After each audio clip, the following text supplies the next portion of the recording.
اور پھر 2 رکعت پر تشہد پڑھ کر بعد درود سلام پھیرے اور 12 رکعتیں پڑھنے کے بعد 100 مرتبہ یہ تسبیح پڑھے، سبحان اللہ والحمد للہ ولا الہ الا اللہ واللہ اکبر، پھر 100 مرتبہ استغفر اللہ اور 100 مرتبہ درود شریف پڑھے تو دنیا و آخرت کے امور کے متعلق جو چاہے دعا کرے اور صبح میں روزہ رکھے تو یقیناً اللہ تعالیٰ اس کی تمام دعاؤں کو قبول فرمائے گا، مگر یہ کہ وہ کوئی ایسی دعا نہ کرے جو گناہ میں شمار ہوتی ہو، کیونکہ ایسی دعا قبول نہ ہوگی۔ حضرت ابو ہریرہ رضی اللہ تعالیٰ عنہ رسول اللہ صلی اللہ علیہ وسلم سے روایت کرتے ہیں کہ میرا بندہ کسی ایسی عبادت سے میرا قرب حاصل نہیں کرتا جو مجھے ان عبادات سے زیادہ پسندیدہ ہو جو میں نے اس پر فرض کی، اور میرا بندہ نوافل کے ساتھ مسلسل میرا قرب حاصل کرتا رہتا ہے حتیٰ کہ میں اس سے محبت کرتا ہوں، بس جب میں اس سے محبت کرتا ہوں تو میں اس کے وہ کان بن جاتا ہوں جس سے وہ سنتا ہے، میں اس کی وہ آنکھ ہو جاتا ہوں جس سے وہ دیکھتا ہے، میں اس کے وہ ہاتھ ہو جاتا ہوں جس سے وہ پکڑتا ہے، میں اس کے وہ پاؤں بن جاتا ہوں جس سے وہ چلتا ہے، اور جب وہ مجھ سے سوال کرتا ہے تو میں ضرور اسے عطا کرتا ہوں۔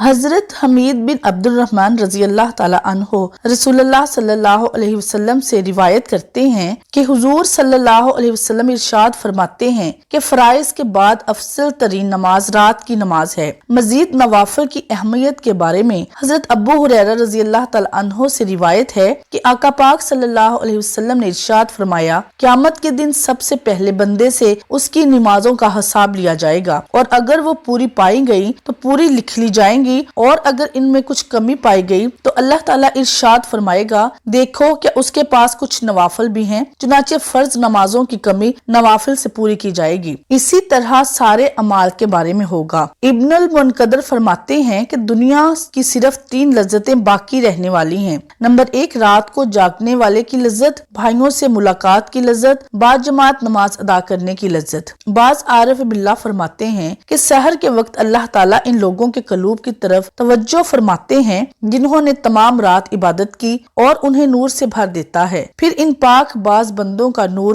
غافلوں کے دلوں پر منتقل ہو جاتا ہے۔ بعض پہلے علماء میں سے کسی عالم نے اللہ تعالیٰ کا یہ ارشاد نقل کیا ہے کہ میرے کچھ بندے ایسے ہیں جنہیں میں محبوب رکھتا ہوں اور وہ مجھ سے محبت کرتے ہیں، وہ میرے مشتاق ہیں، میں ان کا مشتاق ہوں، وہ میرا ذکر کرتے ہیں اور میں ان کا ذکر کرتا ہوں، وہ میری طرف دیکھتے ہیں اور میں ان کی طرف دیکھتا ہوں، اگر تو ان کے طریقے کے مطابق عمل کرے گا تو میں تجھ کو دوست رکھوں گا، اور اگر تو ان سے انحراف کرے گا تو میں تجھ سے ناراض رہوں گا۔ ان بندوں کی علامت یہ ہے کہ وہ دن کو اس طرح سایہ پر نظر رکھتے ہیں جس طرح چرواہا اپنی بکریوں پر نظر رکھتا ہے، اور غروب آفتاب کے بعد اس طرح رات کے دامن میں پناہ لیتے ہیں جس طرح پرندے اپنے گھونسلوں میں چھپ جاتے ہیں۔ پھر جب رات کا اندھیرا چھا جاتا ہے تو حبیب اپنے محبوب کے ساتھ خلوت میں چلے جاتے ہیں تو وہ میرے لیے کھڑے ہو جاتے ہیں اور میری خاطر اپنے چہرے زمین پر رکھتے ہیں، مجھ سے مناجات کرتے ہیں، میرے انعامات کا تذکرہ کرتے ہیں،